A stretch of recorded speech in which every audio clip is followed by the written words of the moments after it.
My mind is set, my grind is set, my heart on ice cold. I'm only here to even the score. Whoa. My mind is set, my grind is set, my heart on ice cold. I'm down right now, but did it before. Whoa.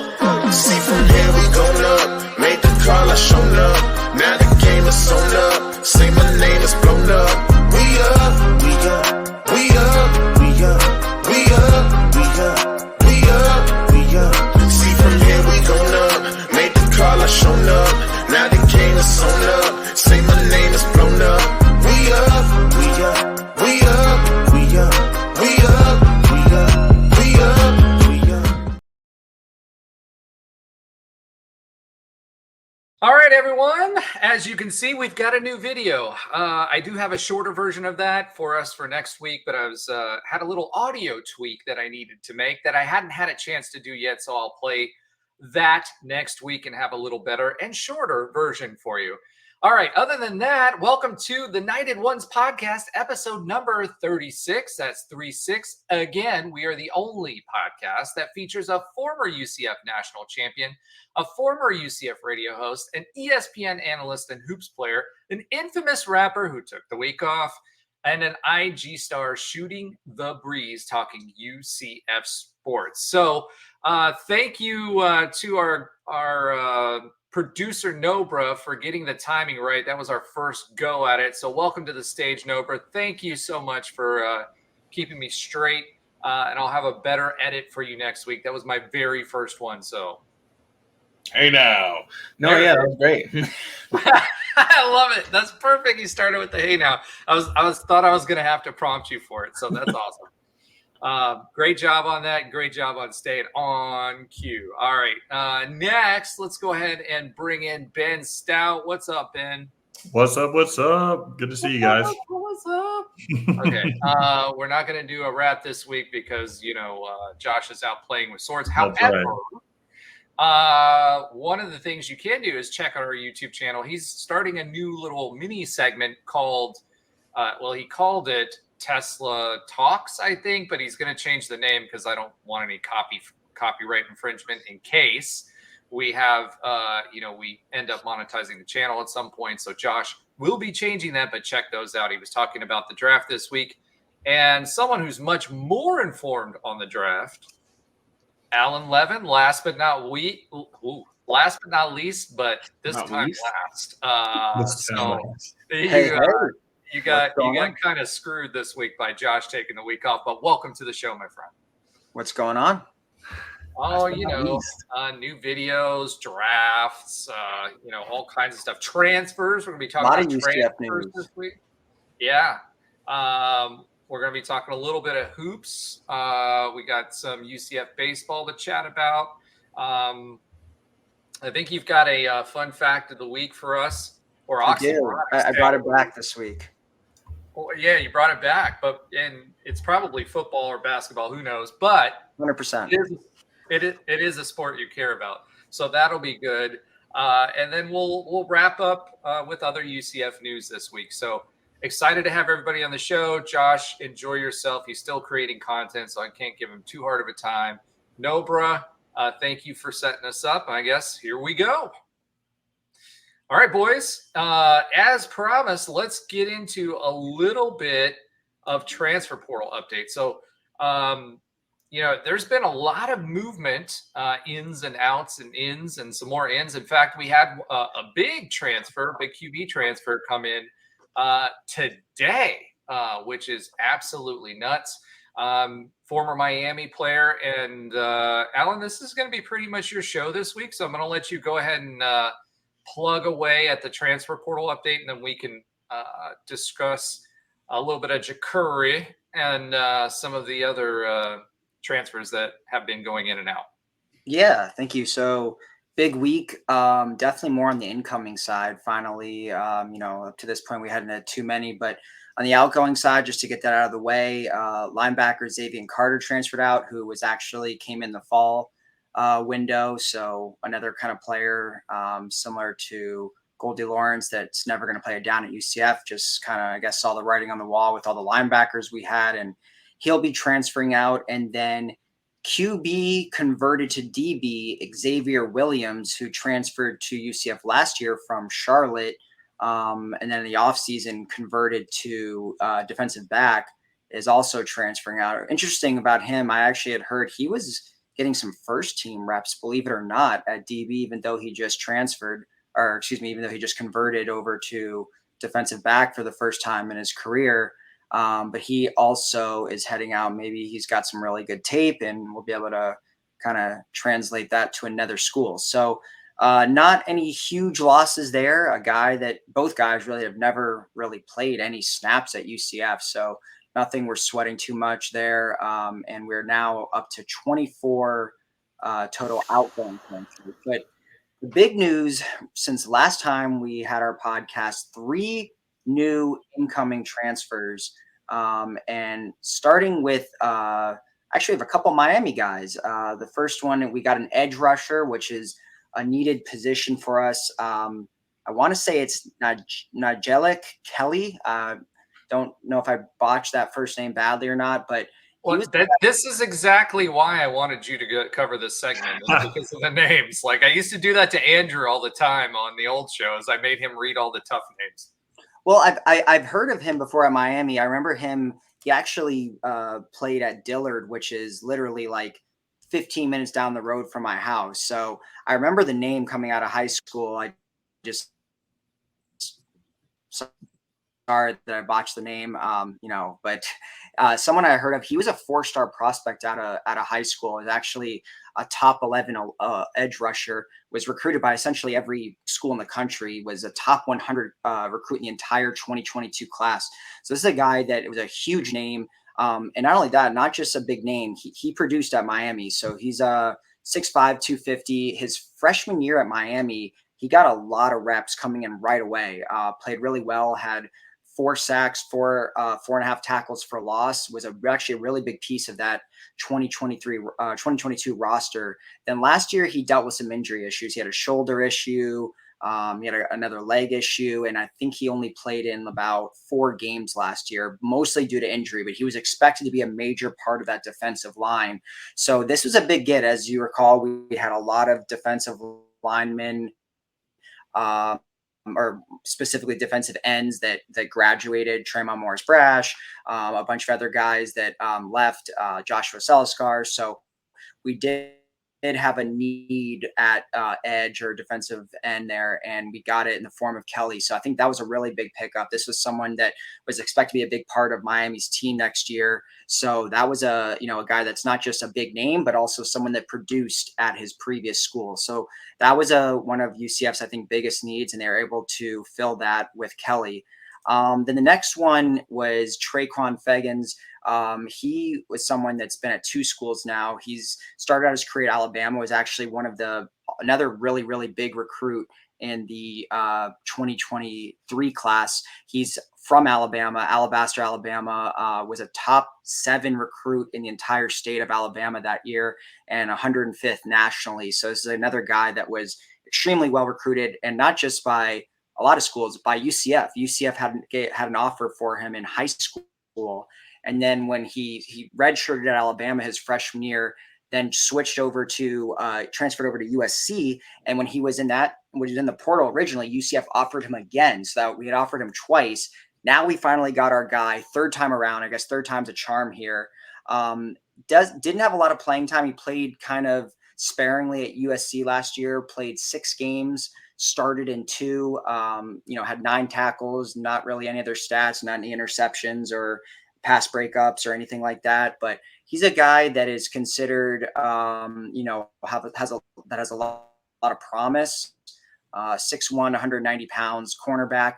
Another position UCF has really been loading up on. I didn't really think we needed another corner per se, but especially after we had just gotten the transfer out of Ohio State. But UCF is really loading up at that position. As you may recall from last week's episode, we have 6 DBs that are transferring out, and now we have 6 DBs that are also transferring in. So I guess it's kind of an equal trade there. Seemingly very much upgraded in talent in the secondary. A lot of the guys that left outside of maybe Martinez, Nakai, were guys that weren't really starters, just Corey Thornton and Akai Martinez. So everyone else was kind of a reserve player. So now we've gotten in seemingly a lot of promise, a mix of guys that have played a lot at DB at their previous schools and some guys that are just kind of, have a lot of potential. And I think Fagans is one of them, and someone that clearly UCF wanted. That was the third time we've offered him a scholarship. So clearly someone that was high on our board or on our list there, and someone that was, played at two of the biggest blue bloods in the country. And then the third transfer. Whoa. Two of the biggest blue blood. Well, yeah, I guess Fagans, you could say that, but Bama and USC, yeah, I'd say so. Yeah. USC, kind of. Yeah, kind of. At least at one point, we'll say. They're a big-time program over in the West Coast for sure, though. Yeah, and we'll see how Bama does after the departure of Nick Saban to the NFL draft commentary. Yeah. And then the third and final transfer we got this week alone is another Miami guy, former Miami quarterback Jacurri Brown, who once again, I think we all saw this as a need after Timmy McLean transferred out last week. Basically, the remaining quarterbacks behind KJ were all freshmen, all underclassmen, with the only one that even having any college reps was Dylan Risk, who, just really played in garbage time. So I think this was a need for UCF to get a backup quarterback. And he's essentially just replacing Timmy McLean. I think that's exactly what UCF wanted. Another 4-star prospect in high school. Once again, out of Georgia, had a ton of offers out of high school, kind of like all these guys that we've gotten recently. Considered a 3-star prospect in the portal. Another kind of big quarterback, 6'4", 220, kind of almost has that KJ mold in a sense. Like I said, out of Georgia. And he also has some, I wouldn't say significant, but a good amount of playing time in college. As a freshman, he played quite a few games when their quarterback that year, I'm drawing a blank on his name, was injured. So Brown had a lot of playing time. Last year, he only played in the bowl game, the Pinstripe Bowl, had a few touchdowns. He's a guy that's a dual threat guy. I think if you look at his stats, more of the damage has definitely been on the ground, has a lot of rushing touchdown. His throwing stats are kind of similar to Timmy. He's a guy that he'll rack up some yards, he'll get a few touchdowns, but he's had some turnovers in a lot of the games that he's played. Whether that's, I don't know much about Miami's O-line or skill players, but so a couple things on Jacurri. And I just love saying his name. This is like this is going to be all-time favorite name, Hall of Fame name, platforms like Jacurri. I just want to say it that way. I don't know why. I just do. But a couple things that you're mentioning. O-line, Miami really had a patchwork O-line the last couple of years. That's part of that NIL type of situation. The other part of it is he was expected to compete for the starting spot going into this year. They had another transfer that came in, and he was going to compete with him. But the expectation was that transfer was going to come in for 1 year. Because I think Mario Cristobal's in win now mode to kind of save his job. And then he was expected to compete again next year. Now he's got 3 years of eligibility left. So for us, our expectation is he's going to come on, back up, learn the system, and then potentially compete next year with whomever we bring in and EJ Colson. So Jacurri was actually a pretty highly touted and sought after transfer. So this is a big win for UCF, especially considering how we play and how KJ plays. I mean, he's the kind of guy who will lower his shoulder. He'll pull a Blake Bortles and lower his shoulder into a defender. He plays really, really, really physical. He got hurt, actually. I think it was last season. He was hurt for a few games. So this would be a way for us to continue the forward progress. And if Jacurri has enough time to learn the system, he's a prototypical – I mean, having this guy as a starting quarterback a couple of years ago versus having him as the backup role, coming in at UCF as the backup role, I mean, that just says volumes about where we are today as a program from a recruiting perspective. This is a big deal, even though he's taking that role. Yeah, 100%. I mean, that's a great backup quarterback, guy that, has played a good amount of games at a Power 4 school.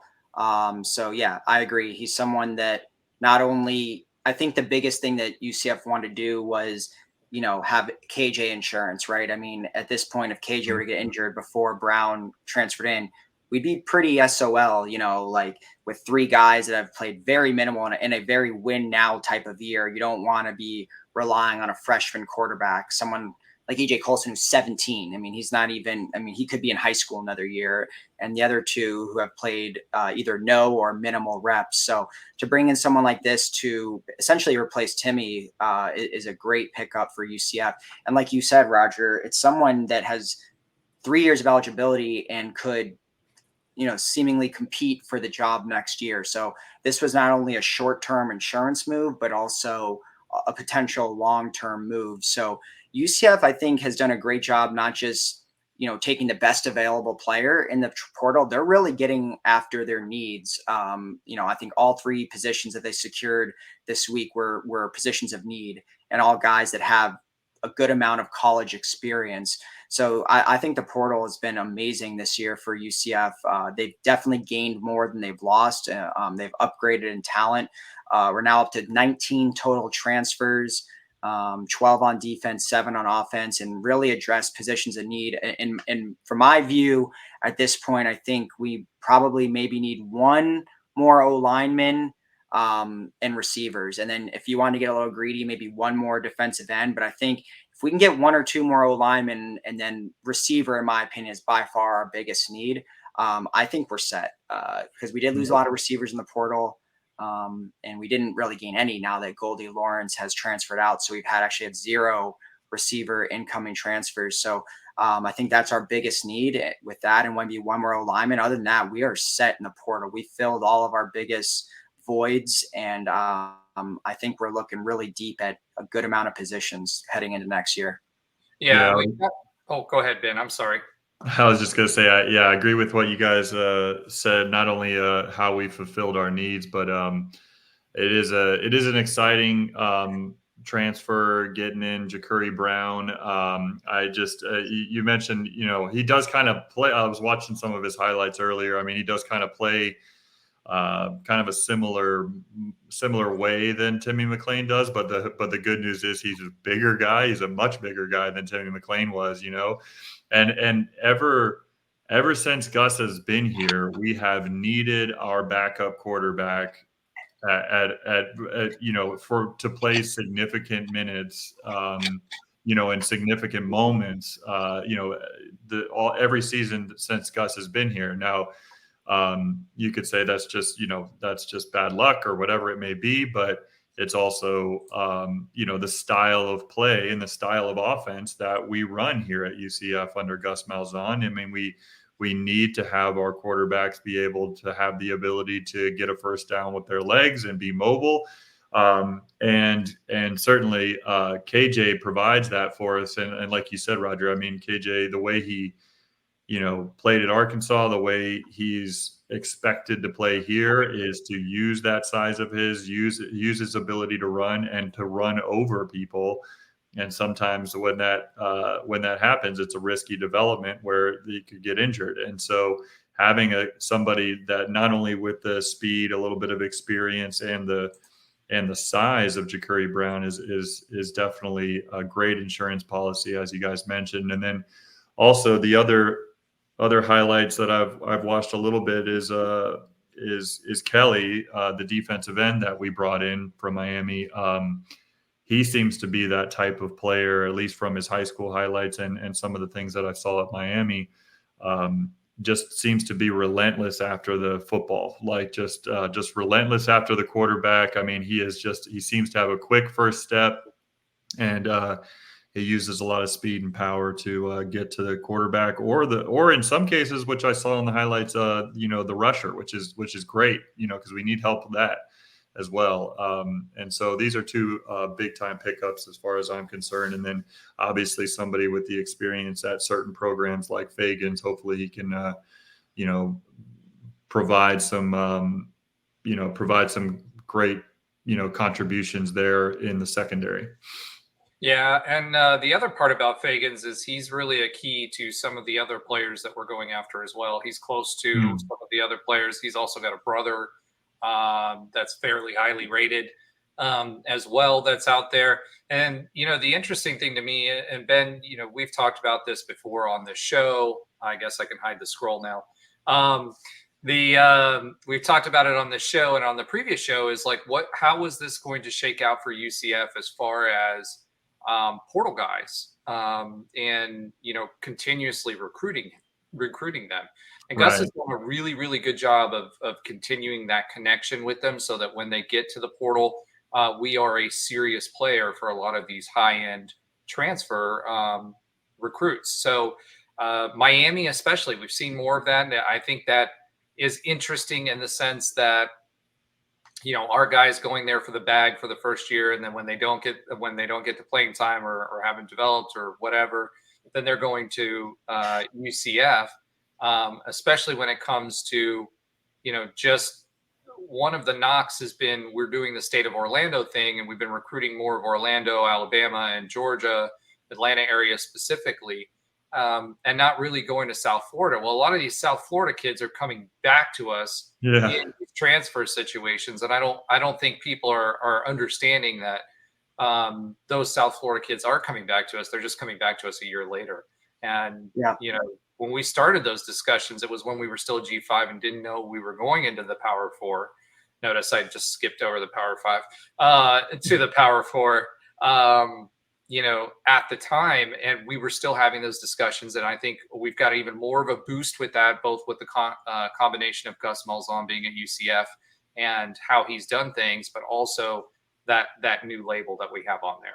Yeah, it was that discussion that we used to always have of like, oh man, with this transfer portal, are we going to become a farm system for other big name schools? And I was like, well, it could be the other way around. You could just get those big name school kids back, and now we're kind of both. Like we're continuing the relationships. We're pulling kids from that we recruited out of high school, but we're pulling them from big programs as Alan mentioned, and now it's just kind of ironic as rightfully we put on the bottom of the screen there, Miami has become our we've kind of overtaken them in the big three of the state, and they have now become our farm system. I would say so. That's both ironic and quite funny. Yeah, that's hilarious. Yeah, I think we lost Alan on the stream for a bit, so I'm sure we'll get him back here shortly. To me, it's just again, it goes to show how much UCF has progressed, right? As a program, what the brand means, where we are positioned within not only the state, but also, within college football. So, for me, we have to, I just feel like this is another measure of our growth. One of the things, there's Alan. He's back. Hey, Alan. Hey. That was the fastest reboot I've ever seen in my life. It goes a lot faster than me. So we were just talking about Miami and our position, within the state and also in the country as a transfer destination, et cetera. So I think you had some more things that you wanted to bring up on this topic. So why don't you go ahead and finish that out? Just, finishing up on who else UCF is going after in the portal. From what I'm hearing, as far as who are set to host or potentially host and who are actually just targeting in the portal, one would be Toledo running back Penny Boone, who's actually considered one of the top running backs in the portal. Someone that's interesting to see. There's been some rumors about potentially a UCF running back transfer. I don't have any inside knowledge on this, but just the writing on the wall seems like it'd be Johnny Richardson, a guy that has gotten less and less playing time over the years. He just seems like the most logical running back to transfer. That would, in my mind, be why else would UCF be going after a running back when you have RJ Harvey and Miles Montgomery and Johnny and obviously the two freshman backs that are coming in. So in my mind, I would think that there's going to be a guy that's potentially transferring. Like I said, I don't know, but Johnny Richardson has been someone that's been rumored to transfer now for, I think, the last 2 seasons. So that would not surprise me. Then you have Auburn linebacker Cam Riley, was another one that we're targeting and supposedly has already come on a visit. Then Auburn wide receiver Javarius Johnson. Like I've said, we have a really big void at wide receiver 3 at the bare minimum, and just depth in general. So those are all guys that are either set to visit or who have already visited.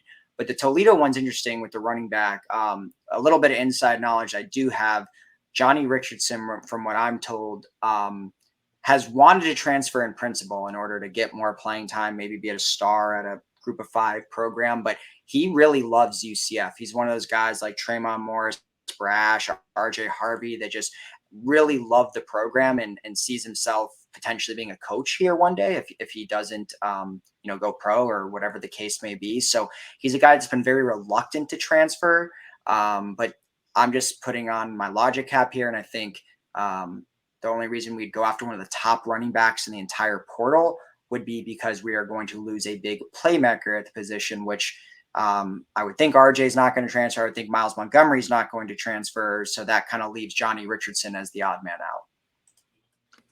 Gotcha. What do you know about Penny Boone? Not to put you on the spot, Alan, but is he a type of running back like Johnny Richardson? Is he kind of that small, shifty type, or is he more like RJ and actually Montgomery that kind of had a little size? Much more like them. Yeah. More of a size guy. Someone, I think we've seen with Gus Malzahn, he's not really recruiting small running backs like Scott Frost did and things like that. So he's a guy that had 1,400 yards last year at Toledo, was a real playmaker, just probably unheralded just for the fact that he was at Toledo, but Toledo had a decent season. And he's a bigger back, not someone that's small and shifty like Johnny. So you'd think Johnny would, that kind of fills a role, right? A guy that's a change of pace and someone in the spring that was playing a lot on the outside in the slot, not just a guy that you're going to give the ball to 3 times. He's not an every down back. So, but I think he does see himself as someone that could be the RB1 on some program in the country. But yeah, I think doesn't look like Gus is trying to replace him in just terms of like an equal type of running back or same style of running back. But I just think they're going after a running back. I don't see why I'd go after one of the top running backs in the portal unless you didn't think one of your guys was leaving. Yeah, and it seems like they could utilize that. Or trying to force one out. Yeah. It seems like they could utilize his pass catching ability, his ability to kind of like move in space and just get out there. But a part of Gus's game, I guess, is more of a little bit more of a power runner. You want kind of a little bit more in the RJ mold than Johnny Richardson, I guess. Well, I think part of it is you've got RJ that's going to be like an every down back, right? And then you've got a change of pace back that's going to be like more of the goal line and change of pace kind of back. And then you got Johnny Richardson. I know that in camp they were running him with the wide receivers, so he may or may not be comfortable with that. I think if you can get him the ball in space, he's a guy that can be dangerous there, but getting through the line is going to be tough because he's more of a sideline to sideline. And when we talk about tendencies defensively, one of the things we look at is we knew that if Johnny Richardson was in, right, he was going east-west, he was not going north-south. So the defense already knew that it was going to be an edge play and could prepare for that just based on tendencies. It's like Otis. If you remember Otis could catch out of the backfield. He could go east-west, and he could go north-south as well, or Johnny Richardson just pretty much goes east-west. If he gets dinged once going through the line in an A gap or B gap, he's pretty much going to go down. Now, there's a skill set there for him. I just think that you can't disguise as much, and what we're trying to do is disguise what our players are doing in Gus's offense, and that's kind of tough. So I call shenanigans on that. I think Gus is trying to find a role for him. It's late in the portal season for him to transfer. Now I could be wrong, but I don't feel like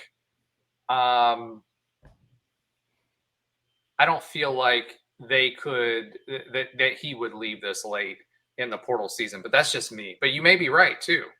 Well, no, it's a fair point because the portal closes tomorrow, so that's another kind of update. The portal does close tomorrow, but I just find it. It just seems odd. Like running back does not seem like a position that we need to host when you talk about you brought in 2 4-star running backs, 2 of the highest recruited running backs we've ever had, and then we have a bona fide star, and then 2 really proven guys behind him. Like maybe they want to replace like Jordan McDonald. Like I don't know. It just seems like an odd position compared to other positions that we need. And this is not the first running back of this window that we've been even rumored. It's been now for a couple of weeks we've been looking at different running backs, which just seems to me odd. I don't get that other than, hey, let's add a crap ton of depth. I don't know. Yeah, it's kind of like the aglet, right? Unless someone explains it to you, you have no idea what's going on or what it is. So we'll see what happens as we move through the season. All right, what else you got for us, Alan? I was the only other things to bring up, maybe if you guys want to talk about it, could bring a debate, was just so quarterback, I completely get the reason why we brought in Jacurri. But my question is at some point, does UCF actually try to develop the quarterbacks they bring in out of high school? We've essentially used a transfer quarterback every single year since 2021. And we will again next year. And then we're talking about if Brown plays the year after again. Does that, now we have 5 QBs on scholarship. My gut would say that one of those QBs is going to leave, whether it's now or at some point, because they know they're not going to play ever when you have 5 quarterbacks on the roster. But is it a mistake, just continuing to do that? Not necessarily Brown specifically, but to essentially always go after transfers. And I get the need of like win now and go get the best guy available with how college football is now. But do we eventually want to, develop a guy like Colson or Trujillo or, Risk? Because at some point you're going to keep pushing these guys out, the more and more experienced kind of veteran transfers you bring. And when you have an experienced kind of veteran, you're more likely to play them, as we're seeing with KJ Jefferson. So at some point, do you do that, or do you need to wait for a year, maybe where it's rebuilding or whatever? I just feel like if we continue to do this, we're never really going to play quarterback because they're never going to get an opportunity, or they're just going to leave. Ben? Yeah, I just think this is another one of those like nature of the business of college football nowadays, is that it is.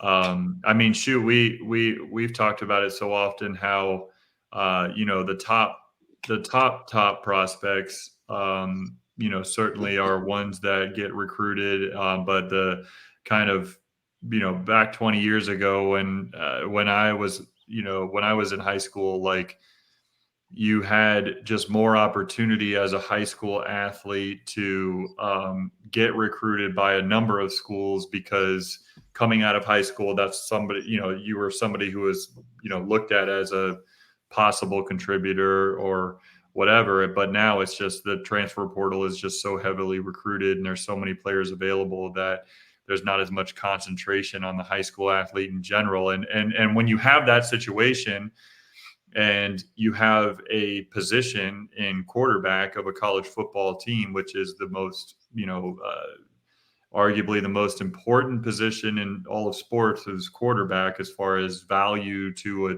a certain team.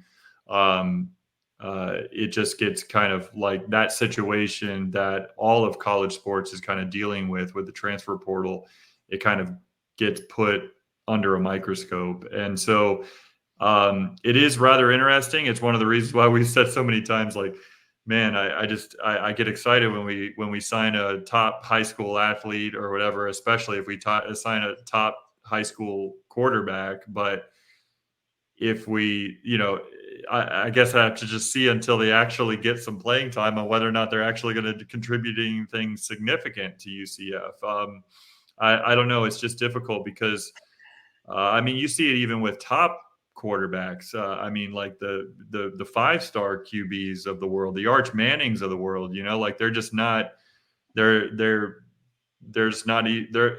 It's like, it seems like so long ago now. It was only a few years ago where those guys would certainly start as a freshman, regardless of where they were going. But it just doesn't seem to be the case anymore because they're plugging immediate needs. They're plugging those holes with experienced college football quarterbacks, and so it might not just be a UCF problem, I guess is what I'm trying to say. It might not just be a UCF worry. But you're right. I would love to know what Riley Trujillo could bring to the table. Or I think when you have the reclassified guy like EJ Colson, I think you kind of just are ready to wait for that. Hopefully he is too. But Dylan Risk as well. I mean, these are guys that played at top high school programs and certainly could be contributors, but I don't know if they're necessarily ever going to be contributors for UCF, which is interesting. So I think it's extremely quixotic if you think that folks are going to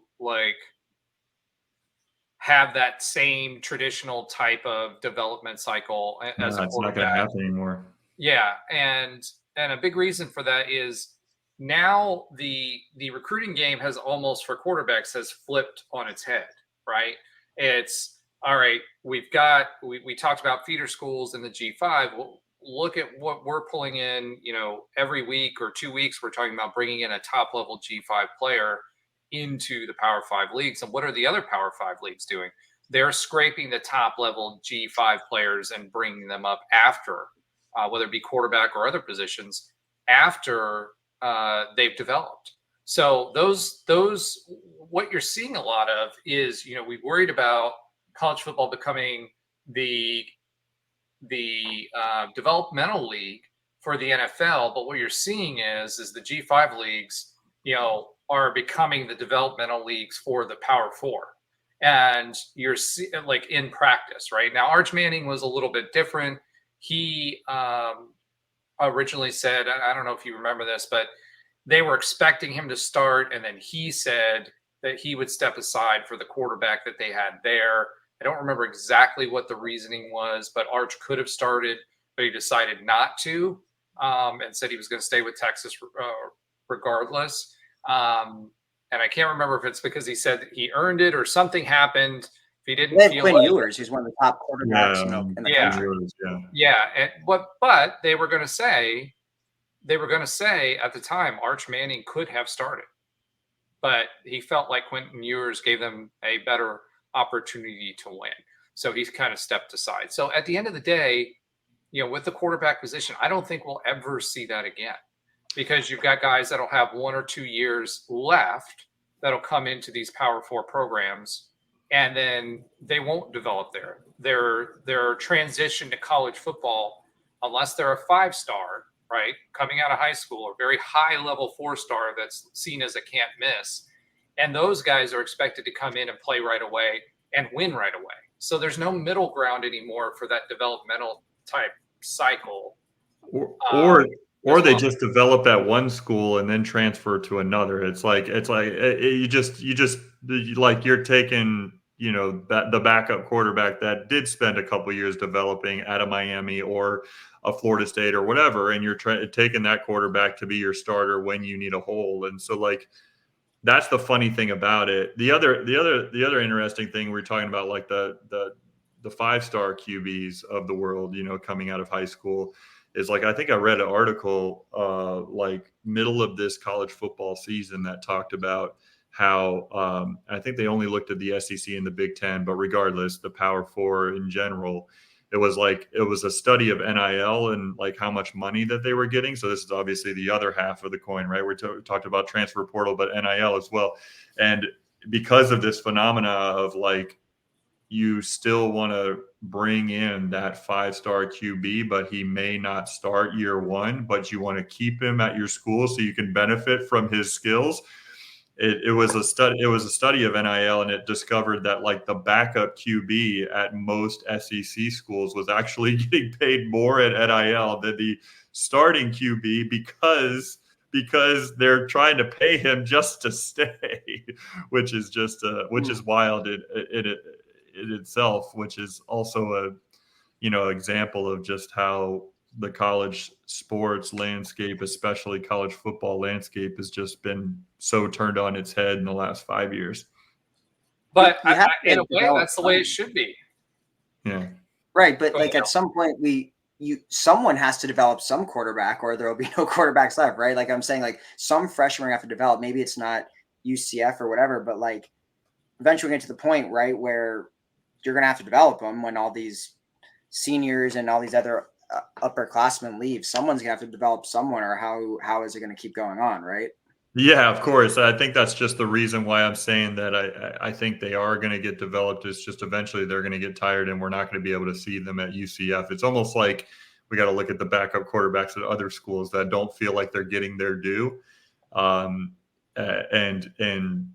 hope that they come back home to UCF or come to UCF. It's like, I don't know. It's just it's kind of the unfortunate reality for me, anyways. Of like, I don't want to get too excited about the three guys that we've been talking about the most, Risk, Trio, and Colson, because I don't know which one of them, if any of them, are going to play any significant games for UCF, and that's just the unfortunate reality. Yeah.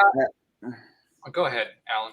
No, I just also feel like it's silly because like we get in these quarterbacks and we keep bringing in transfers, and Right. I feel like, okay, you're going to do that at positions where you need depth, right? Wide receiver, linebacker, whatever. But quarterback, there's only one guy. And the more and more we do that, UCF hasn't had a quarterback that's played 3 straight years in a row since I don't even know when. It's been so long that like I think it affects chemistry though too. Like, yeah, maybe you have a guy come in like KJ Jefferson that balls out in the 1 year that he's here, but at some point, like you'd like to see a quarterback start 3 years in a row for UCF. And I don't see that's the only people that could do that would probably be a high school guy or someone that I guess is very young when they come in and transfer. But because if you're not developing any of these freshman quarterback, it'd be a shame to keep having like a JRP, a KJ. I mean, some of them can ball out for that 1 year, but they're not going to have a lot of time to establish chemistry with receivers, offensive linemen, and things like that. And maybe it keeps working out fine, but I just would like to see UCF have a consistency at starting quarterback, even at 3 years, not even 4 or 5, just like 3 years. Because I mean, we haven't had a guy that's even started 2 full seasons. JRP been injured, and we haven't seen a guy start 2 full seasons for UCF in a row, probably since like Dylan Gabriel. Well, I think so. There's a lot to unpack there. Let me just say this globally and the way I see this going forward, because it's not just UCF; it's all the other schools as well, right? That's true. I think there's 3 kind of levels. And one of the things that you hear high school coaches complaining about is there's not enough roster spots at the Power 4 for their guys. So a lot of them are going FCS. They're telling them to go to FCS, or they're telling them to go to G5s and then transfer up, right? I kind of see it as 3 levels. You've got the quote unquote high 4 stars and 5 stars, which are considered to be can't miss NFL prospects. Those guys can be brought in and maybe will be there a season and then start 3. Like I could see that, right? If they stick around, unless their junior season, they decide to go to the draft, right? I could see that. Then you've got like the 4 stars, middle 4 stars, who we're starting to really, really dig into. A lot of those guys, from a quarterback position standpoint, again, because there's only one position, I see the other positions, I could see those guys coming in, making an impact after their freshman year and staying 3 years, right? And then you've got and I hate to say this because we just now gotten to the 4 stars, right? You got these high 3-star guys, low 4-star guys who would make a lot of P4 rosters before. The high recruiting, and this is where I kind of feel like UCF falls into, we're not at that 64 to 72 range on recruiting anymore, right? We're now in that upper 30s to potentially 15, 20s. We are operating more like what we looked at UF and Blue Bloods, from a recruiting perspective, we're operating more along that model than we are that middle to lower tier P4 programs, the Georgia Techs of the world, the Dukes of the world, all those other folks. They tend to keep folks around and develop them. We are currently, and I think it's going to continue to kind of be like,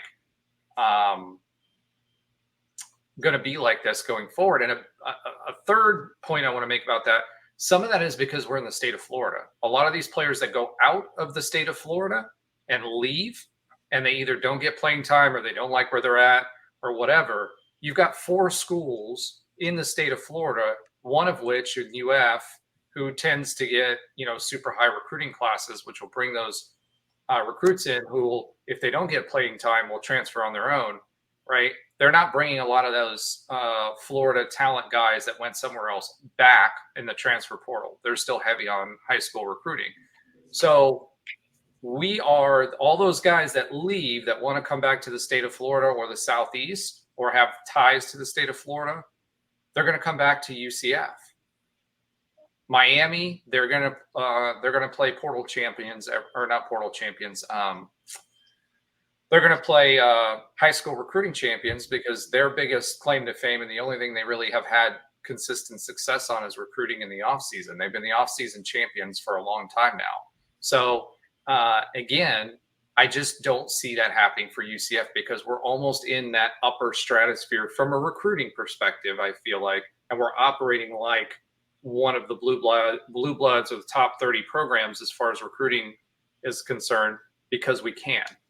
Because of where we are and what we're becoming versus some of the other programs. So I kind of see a stratification there. What you're saying, Alan, on that developmental quarterback, I see more of that at schools that are not going to be known to compete, right? So you think about Indiana's of the world, you think about Illinois' of the world, you think about Georgia Tech, you think about Wake Forest, you think about Vanderbilt, you know what I mean? All of those type of schools, they will develop guys. Georgia Tech. And then we'll just steal them after, basically. What's that? And then we'll just go steal them after, basically. Yeah. Pretty much. Say thank you very much. Well, I think it's not even those guys. I think it's the higher level guys that go to the top 15 type of recruiting schools that don't get that time. We're the ones scooping those guys up, especially the Florida ones, right? That's what I see us do. That's kind of like the niche that we've carved out for ourselves. But those guys need to be developed then, right? If they're not playing at those top 15 schools. Well, they're developed from a program perspective, from a strength and conditioning perspective, sure, and from a speed perspective. We've all talked about it.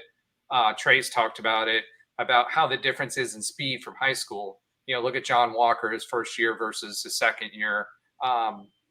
Even those guys, there's that adjustment period, putting them in a strength and conditioning program for their position. They're getting all of that. And then they come to us and then they may be in the off season and get, camp. They may get, if they come early enough, they get spring camp and summer camp, and then they're off to the races. And at that point, you've got 2 years in a college program and you've quote unquote been developed. Now it's time to go get some playing time. True. Fair. I mean, that's just how I kind of look at it. Yeah, I think what you're talking about though, Alan, is like obviously we're not going to get these guys the development as far as experience goes, just because we just don't have the room to put them in there unless there's a significant injury. And I'm not sure how much of that, I guess, has necessarily changed unless you're talking about that big time like star. Now, granted, we say that as UCF fans, are two of our, best QBs of certainly the last decade. I mean, have been guys that started as freshmen. So, right. So it is a little bit kind of a switch in mentality. But I think we're just going to have to see who develops.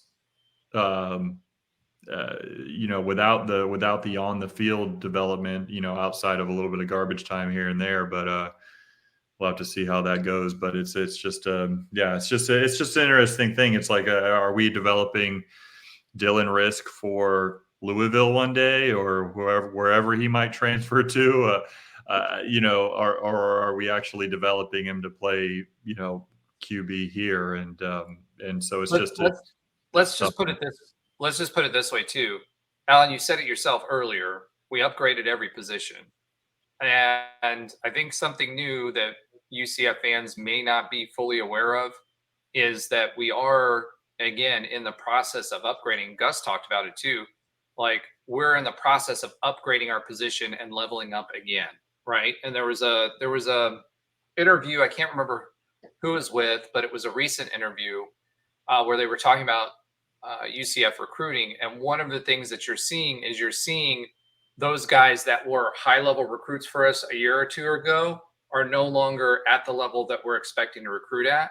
And so those guys are kind of being pushed out. I think what you're seeing at UCF that we're not used to is those high-level guys, or what we consider high-level guys, are starting to be pushed out. We're no longer diamond mining. We're no longer developing for 3 years and then having a consistent team for 2 years and then starting all over again the next year. We leveled up to start bringing those 4-star guys in, and now we're leveling up even within the 4-star ranks to level up the physical size. Because what we were getting before were 4 stars that were talented, did really well in high school, but may still be a little bit undersized. Now you're seeing us upgrade the not only the talent level, but also the size of the athlete that we're getting. And I think this offseason you saw a lot of guys get told you're going to lose. We've got all these people on the board now. You're going to lose some playing time. I think there was some very frank conversations and why you saw so much turnover this year as opposed to years past where we were not being as successful and couldn't compete on that level. Part of that's NIL, where our NIL has leveled up again. Right? We just had, and I know this isn't specific to NIL, we just had the most gifts ever to UCF in the day of giving. I think it was $9.1 million or something in one day for UCF giving. There's more money going into it. And the fact of the matter is, I think Mark said this on Mark Daniels said this recently on an interview. A lot of the money that's coming in are not from UCF graduates for the NIL program. So they're Orlando residents and they're investing in UCF because they've seen the success. So I think all of those factors combined, and it may be a little exasperated this year because I think we needed to level up. Gus knows we needed to level up, and he did level up in physical size. As we build depth through high school, as we get higher level players from high schools, our NIL dollars come up. I think you'll start to see some of that slow down in a lot of positions. But we're still in a transition period right now, so you're seeing more of that, in my opinion. Yeah, no, I agree with everything you're saying. One point I would say, though, is that UCF has not had elite quarterback play probably since Dylan Gabriel. So we'll see if it changes the KJ and in the future with other transfers. But it is interesting to say, like, although we have been getting transfers there, I haven't seen elite quarterback play at UCF since 2021. But, that could just be a product of injuries and other things. But we'll see what happens. I think injuries are definitely a part of it. The other part of it is, we talked about this on the podcast quite a bit. It was a second year QB. So essentially you had a sophomore QB running our offense in a senior's athletic body. Right. So, I think JRP was a favorite of Gus. He actually recruited him. And I think we were left in a tight spot when Dylan Gabriel left and we didn't have anybody that we could go after. So we grabbed JRP and we rode with him. And because he had the legs and Gus thought he could use the legs, but JRP got hurt and we didn't have a lot of depth behind him. I think we got caught with our pants down a little bit. Yeah. So, I think it's more of an extension of that because I agree with you. Elite QB play we haven't had since Dylan Gabriel. And even Dylan Gabriel got better. When he went to Oklahoma, he ran a lot more. He always had a pretty ball that he could throw, but he was more dynamic versus sitting in the pocket like he did in that Louisville game when he got hurt. He didn't know how to run. When he played for Oklahoma, he was not afraid to run. He didn't run. He wasn't a run first kind of guy, but he could run, and he had designed running plays for him. When we played them. So I think that's the difference. So we'll see what happens with KJ. I think Jacurri Brown, I mean, he's got 3 years left. You got EJ Colson, that's a freshman. I think he's going to be the type that sticks around, because a lot of times the players don't want to stick around either, because they get that first bag, and a lot of other schools, they don't get a higher dollar bag to stick around for the second year. And it's a second year of earnings potential that they're leaving on the table along with the playing time. Yep. So, all right. Speaking of that, we mentioned the draft. Alan, why don't you take us through the draft for this year? Yeah, good year. After last year, UCF didn't have a single person drafted, so a little 1 year drought there, so to speak. And this year we had 2 guys drafted. It was the 2 that we expected. Javon Baker went in the 4th round to the Patriots, and then Tylen Grable, our offensive tackle, went in the 6th round to the Bills. So both AFC East draft picks, 2 guys that pretty much I think where we saw them. Javon Baker, I know some people said as high as the 2nd round. Most people thought the 3rd, and he ended up going really high in the 4th to, I think, a great fit. The Patriots need skill position depth and help. He went there and potentially made the quote of the draft. I think we all saw that on social media. He said, get your popcorn ready. I make handicapped people stand up. Don't know if he'll get canceled or not, but that's what he said, quote unquote. That was a good, I think that was a good fit for him with the Patriots rebuilding. So he went early in the 4th, and then Grable went there in the 6th to the Bills. And really no one else was expected to get drafted. I think we thought that maybe JRP could go like late in the 7th, maybe Jason Johnson could go late in the 7th, but I think most of us expected them to be undrafted free agents. And on that note, we did have 5 players that ended up getting signed to teams after the draft. So JRP went to Pittsburgh, who their quarterback room just had a lot of turnover. They obviously got Russell Wilson in the offseason, and they traded for Justin Fields. So I guess JRP, I don't know if he's going to be quarterback there or whatnot, but he was signed to Pitt. Tremont Morris-Brash went to the Chargers. Jason Johnson and Alec Holler both went to the Cowboys. Interesting. Alec Holler, I think I wasn't sure for sure if he was going to get signed, but that was good to see. And then I think the surprise, Sean Peterson, who was, kind of a linebacker edge hybrid, he got signed to the Bucs. I would have thought maybe a couple other UCF players got signed before he did. I didn't even know he was on any NFL team radars. But he did get signed to the Bucs. So overall, 2 draft picks and 5 additional UDFAs for a total of 7 players. So pretty good NFL coup there for UCF. Yeah, and what we're seeing on the projections for JRP, he was projecting as a receiver. So I think people see him as a receiver. He played receiver. I don't know if you guys remember that one pass to him where he got the interference play. It wasn't last season, the season before last, where he got the interference flag. But that's what we're expecting out of him. I actually expected Alec Holler to get a shot. Whether he lasts or not, I don't know. Special teams player, played really well, willing to do that dirty work. And the NFL is always looking for players that are good at special teams that will do that. He's also a good blocking tight end. So he's got some size to him. He's a good, absolutely amazing dude. Like we saw him actually the last time we were allowed on the field. I was there. Alan, you were there.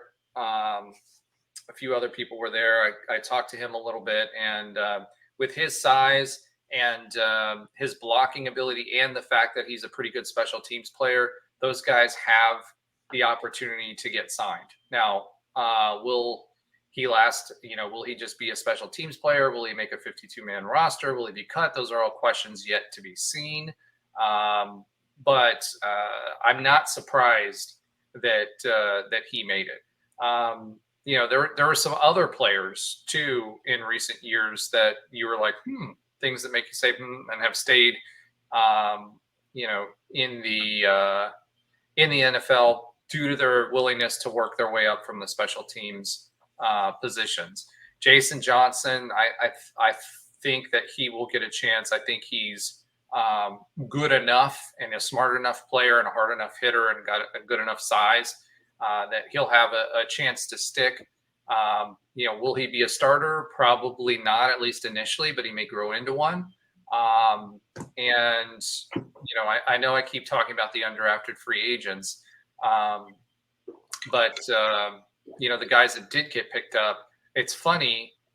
After all that noise with regard to Gabe Davis last season and the Bills fan base and everything that was going on with him before he moved on, it's interesting that they picked up yet another UCF football player. They're almost becoming like the Jacksonville Jaguars of the Northeast for us.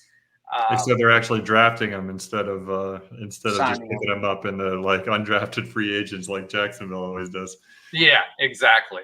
So that's interesting. Interesting the Chargers pick up, and definitely interesting that the Cowboys picked up two of our guys. I don't remember one team that's picked up two of our players. But if we're building connections, and I don't know who the staff is now at the Cowboys, but you got to remember a lot of this too is who the head coaches know, right? So George O'Leary used to know a lot of NFL head coaches, and he used to pave the way for guys to get picked up there. Gus Malzahn knows a lot of NFL head coaches. I imagine his network helped these guys out as well. The assistants, Herb Hand, a few of the other assistants also know a lot of NFL guys. And part of their job as head coaches is to help those guys move forward. Interestingly enough, Matt Lee did get drafted in the 7th round, lower than our highest O-lineman, or our lowest O-lineman, Tylen Grable. And also, interestingly enough, with regard to him, he's going to my Bengals. So it'll be interesting to see, but I can root for him again now that he's a Bengal. So we'll see what happens with that. And Tatum Bethune got drafted as well. Yes, Tatum Bethune. Where did he wind up going? He went to – where did he go? Was it the Rams? I don't know, but while you're saying that, interestingly enough, Gus Malzahn did not tweet congratulations to Matt Lee. There was 49ers. 49ers. Tatum Bethune with the 49ers, yeah. Mm-hmm. Yeah, but he did not tweet at Matt Lee, and he did to a lot of his other former players and current players that made it. There was some rumor that, after everything that happened with Mikey Keene, that Matt Lee wasn't too happy with Gus Malzahn, and they had a little bit of a falling out. So he does that with everyone else. All right. Alan, what else you got on the draft? Anything else, or does that wrap it up? No, that pretty much wrapped it. The only one I was surprised that maybe didn't get a look was Lahaki Paole. He was arguably our best or second or best offensive lineman over the last couple of seasons. Guy that played with UCF for 5 years. Thought he was going to at least get a couple of looks, but not even a camp invite yet or anything. Maybe it could still happen, but that was, I think, all the guys that got signed, I was not super surprised other than Sean Peterson, but I thought Paole would be the other one that would get a look, but as of now, nothing. Okay. Yeah, I'm a little surprised at that too. Go ahead, Ben. I was just going to say the only other thing that I'd say about the NFL draft is that it's now 6 years for the drought for the Cows of not having an NFL draft pick. So it was funny there. Yeah, it was funny on their Twitter. They were saying they were arguing over whether one of their columnists said they had nobody that could potentially get drafted, and they had a guy who played like 3 snaps for them one season and then transferred. They were hoping that they could claim him, but he didn't end up getting drafted either. So it was not a whole lot of talent over there. Sad cow. Well, yeah. That's interesting though. Like I put that on my Twitter though. Like personally, like I think a guy like I know on ESPN and when they announce what team they played for, like they'll say Matt Lee, Miami, they'll say Tatum Bethune, FSU, but I think we have just as big a claim as they do. I mean, Matt Lee graduated from UCF and played 4 years. Tatum Bethune played at 3 years at UCF and only 2 at FSU. So you talk about someone that played more at UCF than that they did from the school they graduated from. At the very least, I think it should be a dual thing. They should be like UCF and FSU, UCF and Miami. I don't know how you guys feel about that, but I think if someone played somewhere a lot of years and also made an equal or close to equal amount of impact, like kind of like a Jalen Hurts at Bama and Oklahoma, like I don't see why we shouldn't be able to claim both of those guys. They were all conference at our schools. One of them graduated from our schools. They played more seasons with us than they did them. So I think they should count towards UCF just as much as their new school. Yeah, I couldn't agree more with that. It's one of those weird things, right? Like it's like the NFL when they announce somebody to start starting a game. It's like, now it's like going to be like 18 slashes to actually announce somebody's school that they went to. Very true. It'll be funny though. It'll be interesting to see, like, for Sunday Night Football when the players announce themselves and they're allowed to say wherever the heck they want to. Like Dylan Gabriel, who does he say? Right. Yeah. And or I mean, even the two guys you just mentioned, Matt Lee and Tatum Bethune. Does Matt Lee eventually say UCF? I think if he would, I think UCF fans would be happy to hear that. I don't think Matt Lee ever will. There was some comments made by his dad as well on the way out the door. They were both pretty fired up at Gus Malzahn. So I think he's always going to be a cane as far as those announcements are concerned. When he made his draft announcement a few weeks ago or whatever it was, he put like a, thank you Knight Nation, thank you Knoll Nation, had like a picture where he had like half UCF, half Florida State. That's awesome. Yeah. That's awesome. And he left when Randy Shannon left, right? They had a pretty special bond, and that was the reason he left. Of course, I don't think at that point if I remember correctly, the timing of that, we didn't know we were going to the Big 12 at that time either. Correct. So yeah, right. That was before that. He was going to FSU, and like Tatum Bethune, like he's one of those guys that I interacted with quite a bit, right? And over the years, just even walking on the sidewalk after a game, he was like, walking back to the dorm rooms or whatever, then struck up a conversation with us, and we were just like talking with my kids and me for like 45 minutes. He's an upstanding guy. I think he kind of got a raw deal from Knight Nation, to be honest. There were some more reasons behind why he left than what was talked about, and I think he kind of got a raw deal. And I do feel like he still has some UCF in his veins. Matt Lee and his dad, unfortunately, because his dad also had UCF ties. Right. So that may be a situation where it might be years later where they come back to the fold after they've cooled down a little bit, where Gus has left, because there's some very, very heated things that went on with regard to that. And unfortunately, the Mikey Keene argument that we had going on for a little while. Outside of that, I think a lot of these guys, again, the trend is just to use the last school they were at. I mean, it's like Tylen Grable, right? How long was Tylen Grable with us? I think 2 years. Mm-hmm. So by that extension and the math you guys are using, he was somewhere else for 3 years. He should be claiming that other school. Oh, and I agree on the flip side too. I think he should be able to say Jacksonville State and UCF. That 100%. Like I agree with that. I'm not trying to play only one side of that. I think it should be on both sides. Yeah, because Dylan Gabriel too. I mean, think about him. He was at UCF. He was at Oklahoma, and he's getting ready to play at Oregon. So who does he choose? That one I don't know, because he played at some or UCLA that he was at for 2 weeks. Yeah, exactly. So we'll just call him. He's like the poster child for this era of college football right now. You know what I'd like to see? Was it Key and Peele that did the names? It was Key and Peele. Yeah, we should do one with. They should do one with intros for schools. Right. Parody one. So I went to the University of Central Florida, Oklahoma, Oregon, UCLA or something. The University of Transfer Portal is what it's going to be. There you go. The University Transfer Portal. So, all right. That'll wrap it up on the draft. Thank you, Alan. I know you put a lot of work in putting these notes together. But a lot of interesting things, a lot of millionaires made, and some good things for UCF players, and wishing them nothing but success going forward. And a lot of them I will kind of follow along. And with Matt Lee, he's a Bengal, so kind of like Joe Burrow. I'm gonna be his fan, and an Oviedo guy. You know, he's one of our own, right? So he's one of our own. Seventh round draft pick still has to make the team though, so we'll see. I know, but I'm still gonna root for him too. There's not very many centers that are picked up, and for him to be picked up in the 7th round, there had to be enough interest there, right? For him to have a better shot than some of these other positions. Agreed.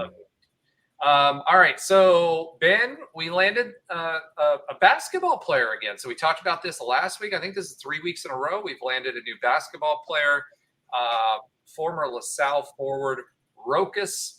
I'm going to try it, Jokis. So yeah, your guess is good as mine. I believe it's Josius maybe, but Rokas Josius. Yeah, so we're recording on Monday night. Just got the, kind of social media announcement by Johnny Dawkins like about 5:00 today, maybe 4:00 today. So haven't had a whole lot of time to take a look at Rokas yet.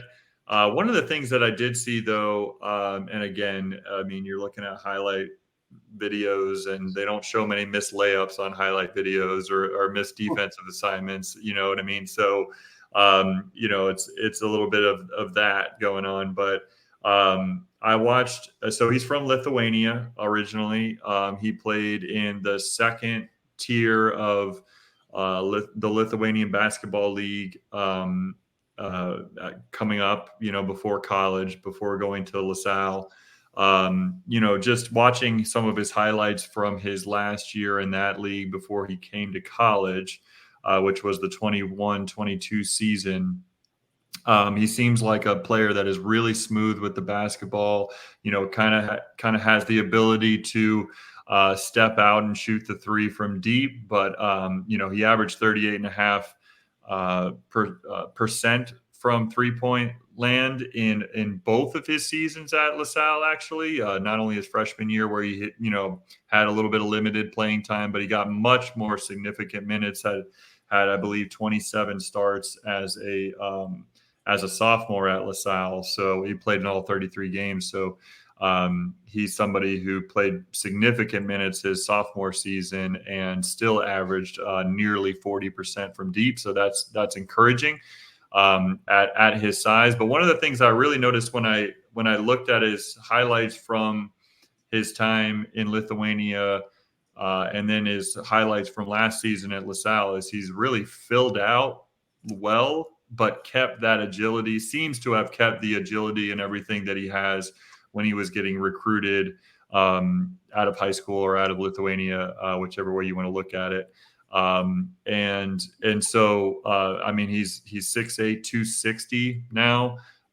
He certainly didn't look like that in some of the highlights from his high school days. So, averaged 8.5 points per game, 5.5 rebounds per game, had a season high of 20 points against Rhode Island last year, had 13 rebounds in a game twice. So he's somebody that I believe will come in, especially we've talked about it on previous podcasts. With his size, he has the ability to come in and contribute right away for us, I think. And so hopefully some of the things that we've seen or whatever the coaching staff really sees in him from LaSalle and from previously, just talent level wise, and everything else, bodes well for this transfer pickup today in Rokas Josius. It's a pretty good basketball program, if I'm not mistaken, right? They're decent, right? Yeah, they've got some good history. So yeah, certainly they're in a league in the A10 that has some good basketball, just traditionally good basketball programs. Just in general, that league being a non-football necessarily league is one that always has some great mid-majors that make some noise in the NCAA tournament.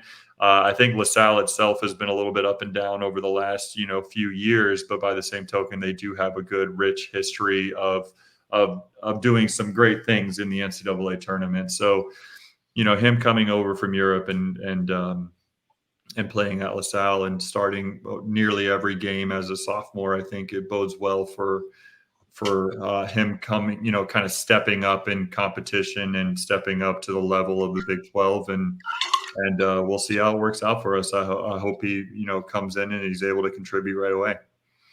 Nice. Yeah. So, one of the things that I think I noticed was, a true stretch for us. Yeah. I really feel like it. Yeah.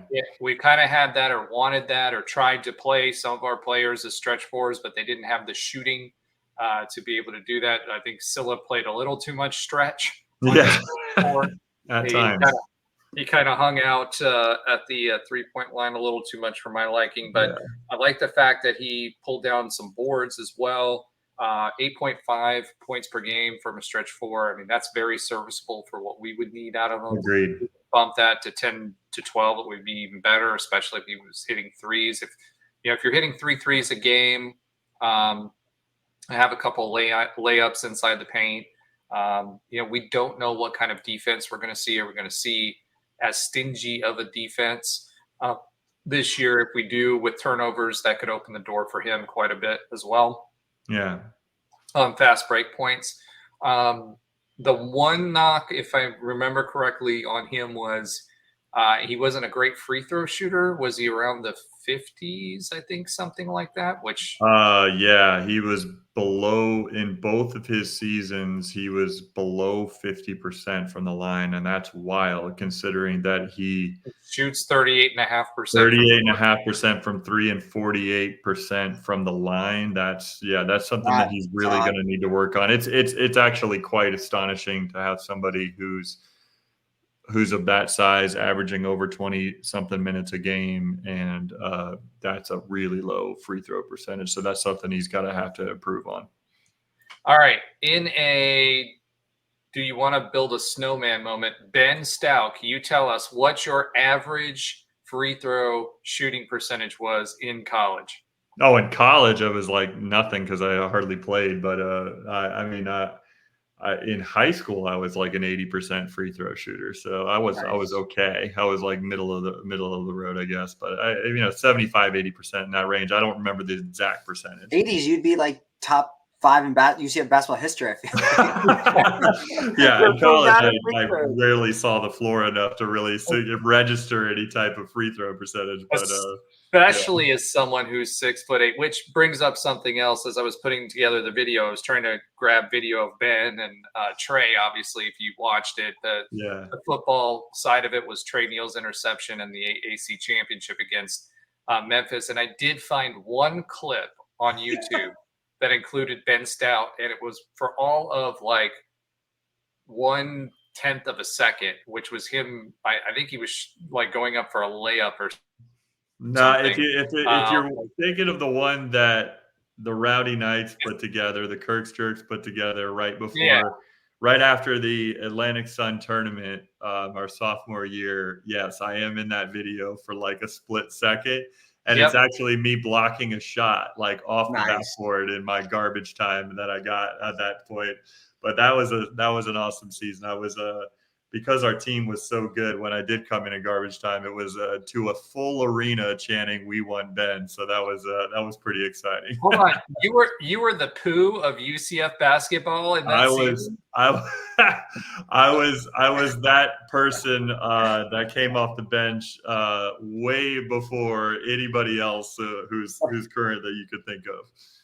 Okay, so let's make sure we notate that on the description this year or this week for the YouTube channel. Ben is not going to be the poo of the original poo. No, thank you. The OG poo. All right, that's gonna be mentioned throughout the podcast from now on. But yeah. I mean, this is the kind of player we need. Stretch forward, need some shooting. Obviously, our guys are a little hot and cold. Although DJ did a much better job this year, I think he finally, once he changed his shot to that rainbow shot, it took him a minute. He's finally gotten that down. And then, the rest of our shooters were streaky. So it'll be good to have someone consistent in there. And do you think he's more of a come off the bench kind of guy, like sixth man, or do you think this is kind of a starting guy? And remember, we also have a starter that's going to be coming here. That's a 5-star that's reclassifying as at center this year as well, and he was on campus here this past weekend. Right out of DME. I think so. He's reclassifying, so we'll see. How many minutes he plays. I think he has the ability to be a starter. There's no doubt about that. Obviously, he has experience as being a starter. And I just unfortunately won't be able to fully answer that question until we kind of round out who our team is next season. We only have 6 open roster spots. Yeah, right. Like, 5 now. Yeah, I think we're down to 5 now. I will say, though, that I think he is somebody that there's no doubt he's going to play significant minutes next year. Whether or not he starts consistently, time will tell. But it's interesting to me, like the last 2 transfers we've gotten. We talked last week about Keyshawn Hall, and then now we're talking about this one today in Rokas. We're able to get some size at kind of that 3-4 spot. Guys that can stretch the floor, have the ability to shoot threes, but also seem to really want to mix it up in the paint and get those rebounds, which is, especially what we talked about last week with Keyshawn Hall, from a guard position, averaging over 8.5 rebounds a game. I think that part is encouraging, I think, for how this staff is building this roster for next season. And like I said, more to come. We'll have to just see how it rounds out. And so yeah, the other thing that's interesting with that, since you said staff, is we still haven't rounded out the staff with the 2 defections that we've had, right. And a byproduct of the fact that Johnny Dawkins is still negotiating his deal. So that's another interesting aspect of it. Yeah, it's unreal how this has drug on for this long. Now, whether or not I just can't imagine that if a deal has been reached on his extension, that nothing would be leaked. I mean, it just seems like that's not even that. But I think it's the biggest indicator is that he hasn't hired any other staff. I think I agree with you. That's certainly the biggest indicator, because I mean we've already kind of we're getting close to passing the time where you should be able to you should pick up those 2 assistants. Like, I mean, it's very we're starting to get late now. I mean, we're getting into May now, and that's just interesting that those 2 spots haven't been filled, or even any word of how they're going to be filled. Well, I mean, who's out there at this point? You know what I mean? Right. So that's the other part. All right. That's our UCF basketball update. Let's talk a little UCF baseball.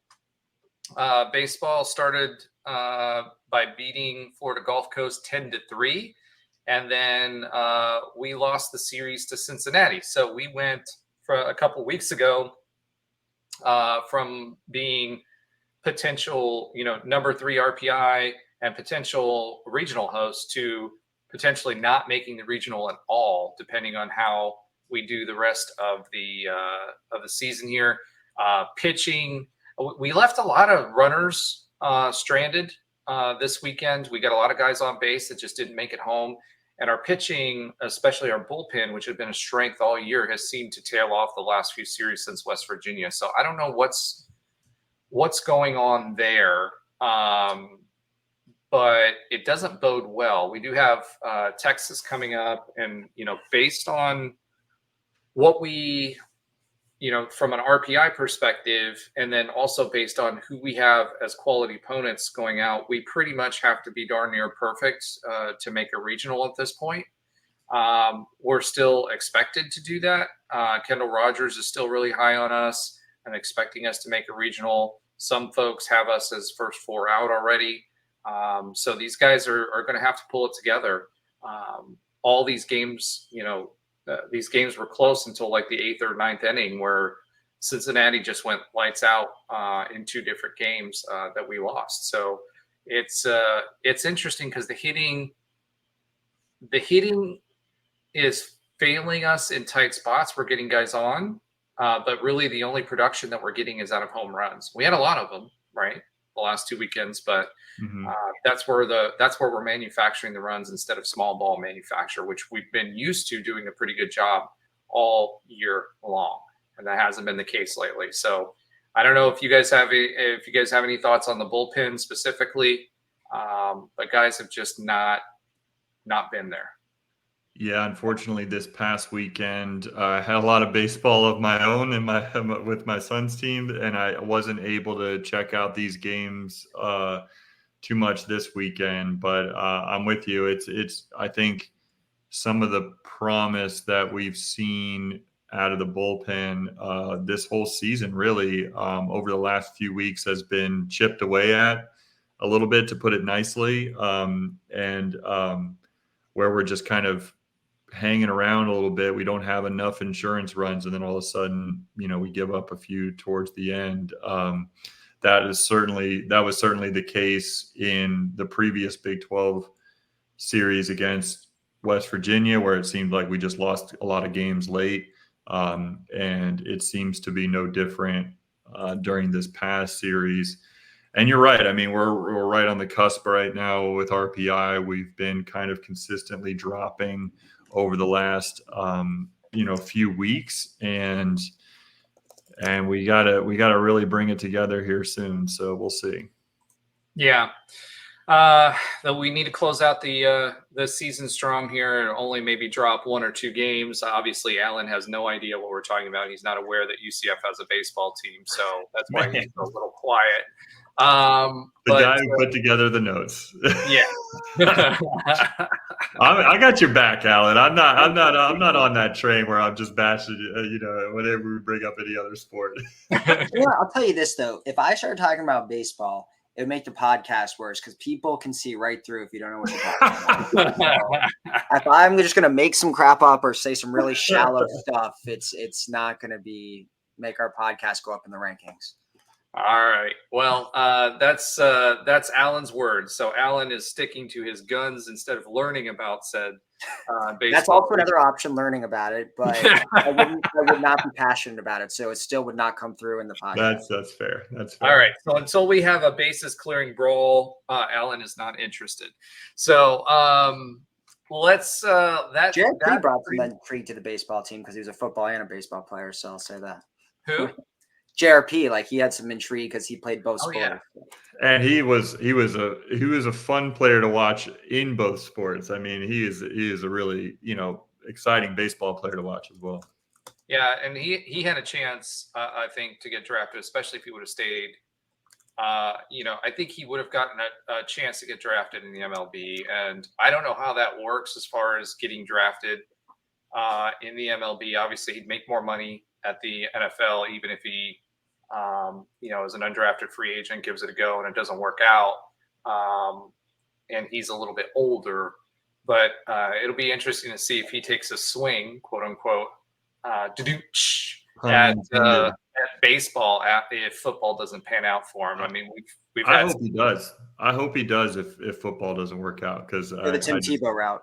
Yeah, I mean, hopefully not the Tim Tebow route in the sense that he doesn't wait that long to come back to the game. But I hope that if for some reason it doesn't work out this season, that he goes right into it and tries to take a crack at being a baseball player and professionally. That's right. Yeah. So we've had a couple of UCF players that have done both. Right. So it's in reverse order, but have had success. All right. I'll say though, my first one last thing of the show. There he goes, right on cue. Nobra got it before I did. I was just about to do it. I'll just quit. I love how you have it queued up. I'll just say though, and I know that we had him on preseason and everything, but just this first season under Rich Wallace, it would be a shame if this team and the way they started out in the conference, it just would be a shame if this team failed to make a regional. Just kind of this tough end of the season, that they're having. I just hope that they can figure out a way to turn it around and go on a run here to make a regional, because the way that this team was put together and the way that this team has played, especially for long stretches that we saw kind of the beginning to the middle of this season, before Sundin went down, really, which is, it's not just about one player, but I think this team kind of deserves to get rewarded with the postseason, and I hope that they're able to earn that, because you're not given anything in college sports, that's for sure. Can they play their way? Is it like the basketball where is there a conference tournament where they can play their way in, or is it just? Yes. So that's always going to be out there. They're going to be able to get a chance to play their way into the postseason with the conference tournament, the Big 12 tournament. Just like any other sport, though, that's going to be a significant challenge. But it'll be fun to see how well they can not only finish up the season, but do well in the conference tournament as well.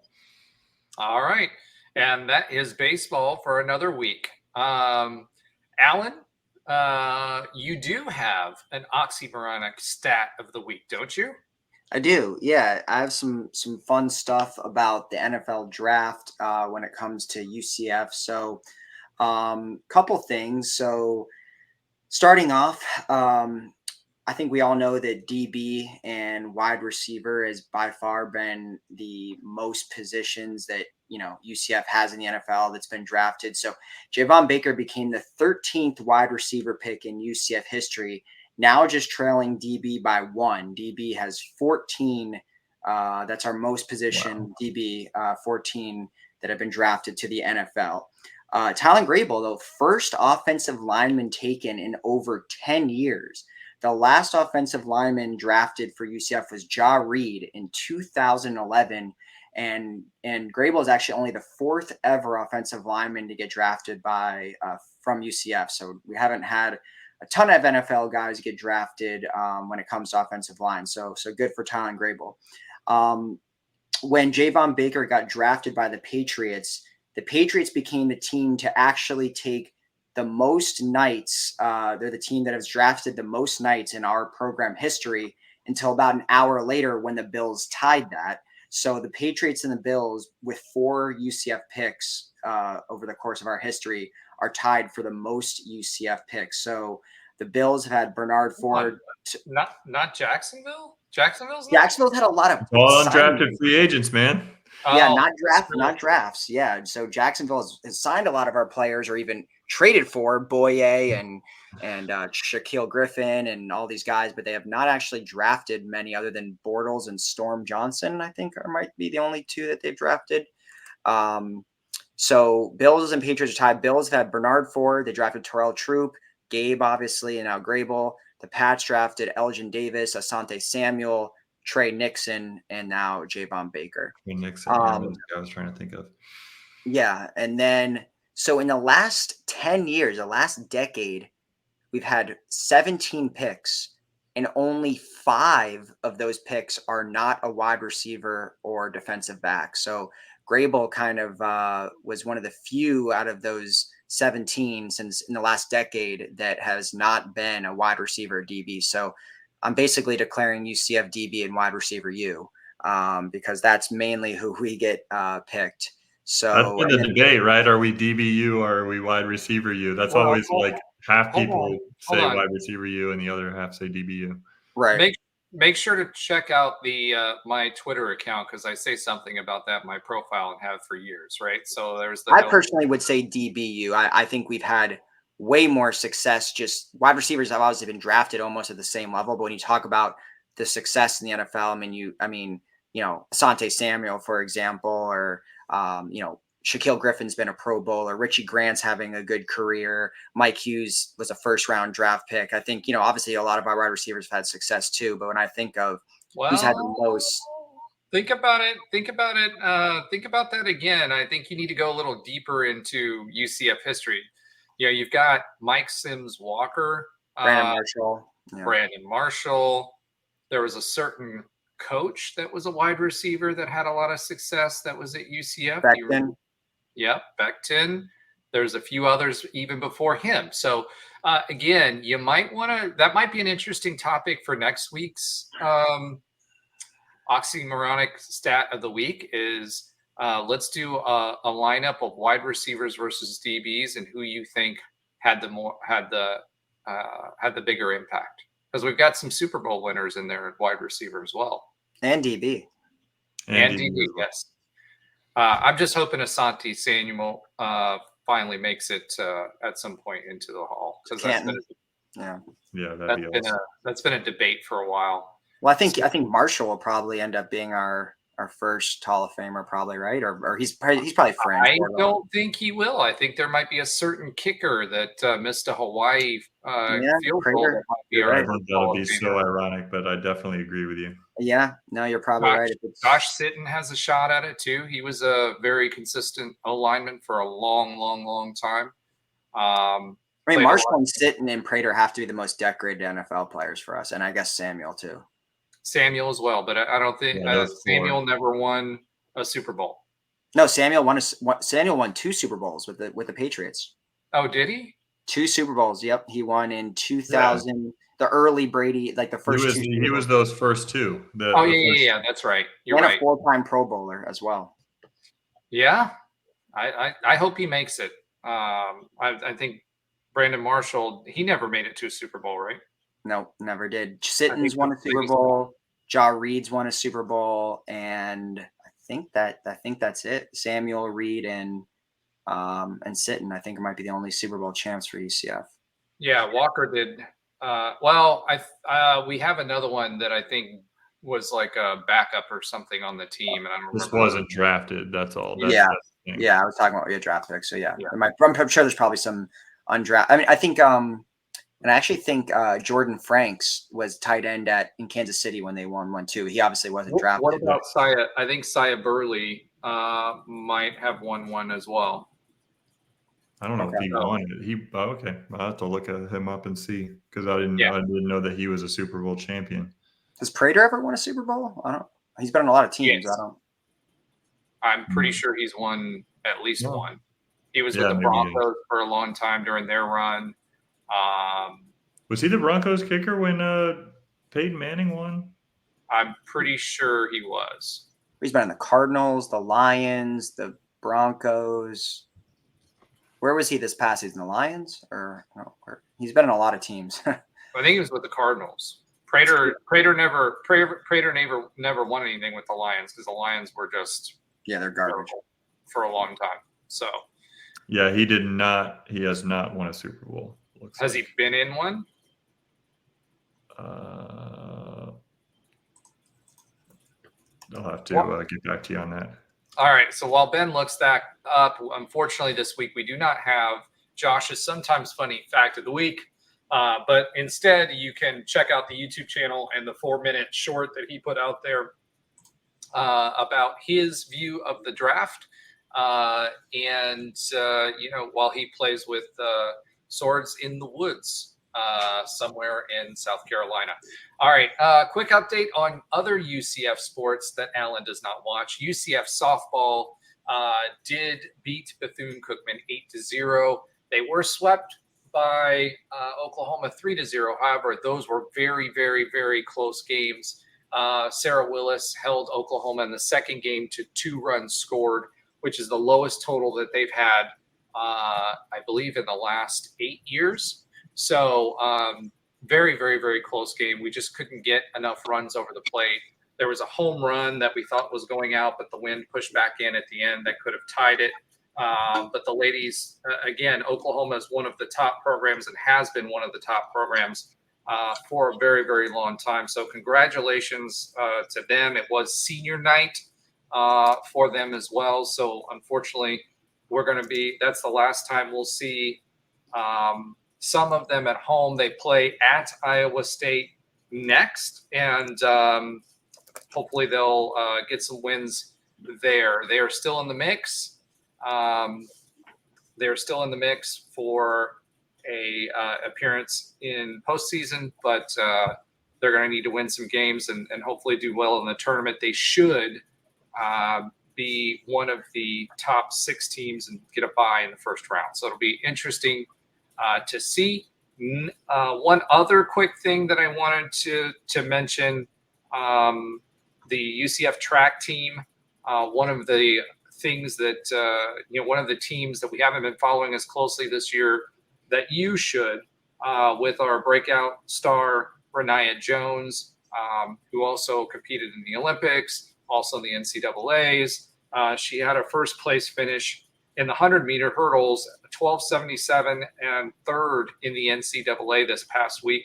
You need to keep watching her because she's going to make some noise in the postseason as well. Our track team has some new faces on it that are not quite as good as Renaya Jones, but do very well as well. They also had the 4x100 squad match their season best in the relay. They were third overall, first collegiate win, and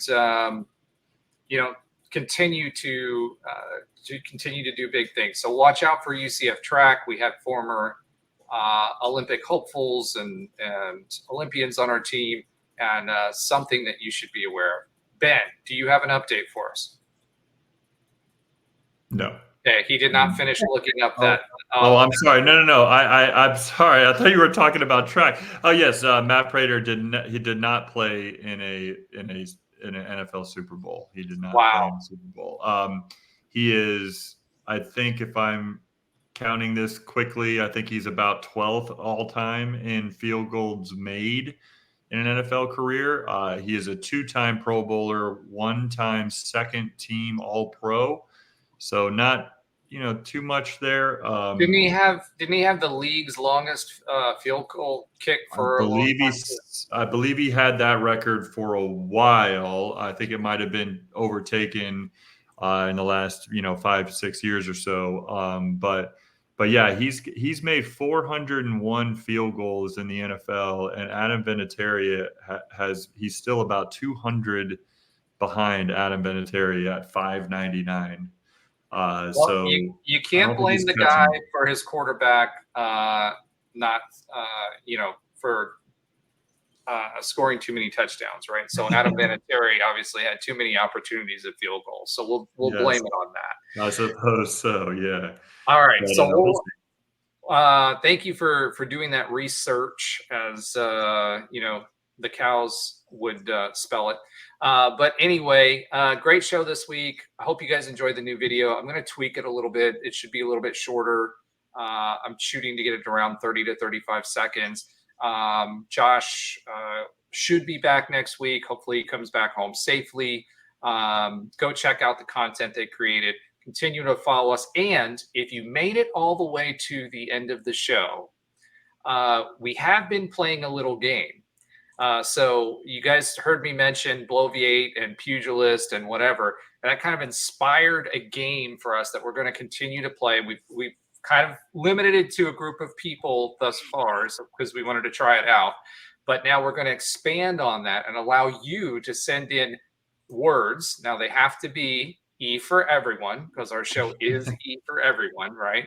That we can sprinkle into our conversations. So things like, when I mentioned to Ben, do you want to build a snowman, right? That was a user submission, and some of the big words that you heard us use were also user submissions. But try to stump us in getting us to use your word in the span of a sports show. We appreciate your continued support. Please make sure to like, follow, subscribe, give us feedback, and go Knights and charge on. All right, charge on, baby. I guess I'm the one who's going to continue.